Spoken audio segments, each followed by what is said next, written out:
person that is so close to you, unless you're able to sort of, be in his shoes, but at the end of the day, he being that person standing a bit distance away, is viewing that person in a different way, because he's only admiring that person based on what he sees or what the reflection that is before him.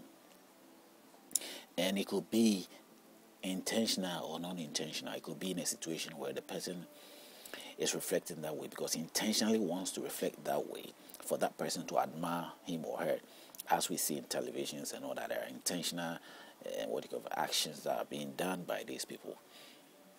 In the same way, we expect that the religious grounds or cultural grounds or whichever group you are part of also reflect things in the same manner. In the previous tape, I believe, if you listen to the unveiling of the trap, of the friendly trap, you realize that I was stressing on the idea of where I was using this analysis of parable speeches from Jesus, which sort of revealed the idea of those who see it necessary to sort of present themselves with nice things in order to attract people into the organization. And it happens in all aspects of how people view things. Now, if somebody in such a situation is being admired, it could be by character or by appearance or looks. Now, if that is the case, then you are bound to see that you're bound to see that of which the person presents to you, and not the true person or the true nature of the person. If you get what I'm trying to put out here. You see, in the same respect, I want you to view things in the manner that is how things are being presented. The knowledge that you know of that person is only based on what he wants you to know. Now, if you're able to get close, you will discover things that will go beyond what he would have wanted you to know. So you'll be able to know more things that he probably wouldn't want you to know. And in that sense, you then have a different perception, a different perspective of who that person is. In reality, you sort of see the person in the true nature of who he is, than the person who is far off, who haven't got that view. So it is necessary for me or anybody in that same situation to sort of find out which way is the best way to sort of be honest in our presentation. Simply, I'll put it in a simple terms, being honest in our presentation. If religious leaders know that what they are presenting is not what it is, why should they present what they are presenting in so many sense, deceptively drawing people into the organization, giving them the wrong sense of idea that they should have of the organization, only for the means of what?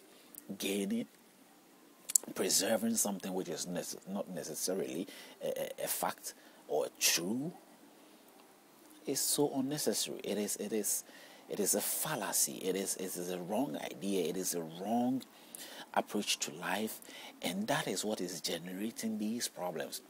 Because first, the presentation that has been put out there has got a clause in it, and that clause is something that is not being tackled. It's being encouraged, it's being tolerated, and as they keep tolerating these things, it sort of breeds us to become what we have become. And all the necessary, the uncomfortable things that goes on, the resentment, the negativities that comes up are all coming from this, because where we are being fed, the information we are being fed with is a negative information of the true identity or the true characteristics that we are supposed to sort of emulate or somehow be connected to or sort of admire.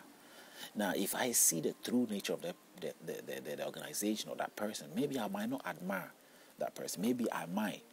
But it's better to know than to put people in a situation where they are admiring something and that thing is not truly what it is or what the true picture of what it really is.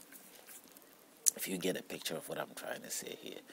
So in that sense, if we know what I believe, that from what I've just analyzed here, if we truly in our heart, want to have a peaceful life, or some sort of a settled approach to life, then it becomes necessary for us to tackle from the core roots of where the issues are. And I chose religion on that ground. I said religion is a place, culture is a place.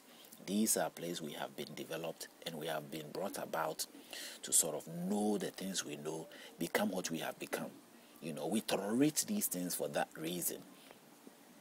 And we have embraced it for these reasons, as they are, for the reasons that they are, the reasons that we know of them to be. And if the presentation was not made right, if all those things were not made right, and we don't know, then we are bound to. We have embraced something. We have sort of committed ourselves embracing something which is not good for us in so many sense. It might be seen as evil. It might be seen as generating the sin, and the same thing also judge us, condemn us of wrong things or wrongdoings. Why does it put us in that situation? First, it sort of mislead you, and then it turns around to strike you from behind, or strike you in the face. Now, who is going to tolerate us? Who's going to take that? Nobody would. But we are taking it because we are first ignorant about the entire picture that we need to know. The entire picture that we are responsible to know. Now, who is responsible for that? It's entirely up to you to discover it. If it is in a museum, you will discover it. If it is not there in a museum, you have to discover yourself. But where you are going to reach, where you intend to reach to discover it, you are being prevented because they have no intention of standing out and getting out of their hypocrisy and being direct, directly trying to present it as it is to you. Rather, they probably go behind the door. As they said in the book here, the Bible reveals a man called Balaam, and he ended up advising the Moabites and the Amorites, advising them to sort of in a way that they will be able to sort of overcome or overpower the Jewish people. And one way that he advised them, according to the book, it is not clearly stated, but according to the historian, the commentaries come up to say that he advised the Amorites and the Moabites on the grounds that they should use their women, just as in what do you call it, Nehemiah was stopping them, the Jewish people, to sort of get involved with the Moabites and Amorites. It's the same way that it gives example even in Nehemiah, that just as the Balaam was the one who was sort of advising them, and Balaam is a prophet of the Jewish, he was seen as a prophet of God or a messenger of God. So like he go and stand on the prophet on a mountain, he cares. He sort of do an honest cursing. He cares honestly. He gives a message. He says, whatever God put into my mouth is what I will say. But when he has finished saying that and he comes to his normal senses, he is conscious of the curses that he said, because God was speaking to him. He was conscious with it. I've gone through such experience, similar experience. So the Spirit, as if I say God, in a sense that it is being used in the Bible. If the Bible uses God, it says Spirit. So in the same sense, I'm using the same sense to say that God speaking to him, or the Spirit speaking through him, he was conscious of it. And when he goes out of that state of consciousness, he comes and then he advised the people behind the scene, because the Ammonites hired him.